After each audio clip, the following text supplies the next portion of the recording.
Controversial Hollywood figure Terrence Howard has just come out with some damning allegations against P. Diddy after it was reported by Terrence himself on a podcast recently that he was invited over to P. Diddy's house to offer him some acting lessons.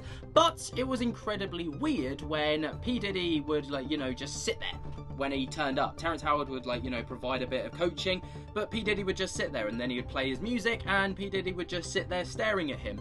And it wasn't until his assistant stated, Diddy wants to talk to, he'll meet up with you next week, and, Terrence Howard's like, why? And then the assistant's like, because he wants to fuck you, that's why. And then Terrence Howard goes off talking about his manlyhood, his man card, and how he will not bow down to any pressures or powers that be over his man card. Hey, did you ever have the opportunity where you got invited and you said no to it? Hell yeah. What was the consequences when you said no? Puffy invited me for weeks, asking me to come and teach him how to, wanted me to be his acting coach for a while. Go there and he's sitting around just looking. I'm like, okay, what's the material you want to work on? He's just looking at me. Then next thing you know, okay, hey, will you help me? I want to hear your music. So I come over there and I play the music. And he's sitting there just looking at me, like waiting. Okay.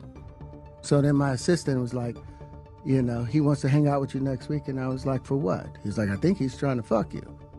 That's what my assistant said. And I was like, oh, okay. Now I get it. So now no more communication. Now you know to be hands-off with somebody. A number of producers come in and make the approach. What do you guys make of this, though? Let me know your thoughts and opinions down in the comments, and be sure to follow.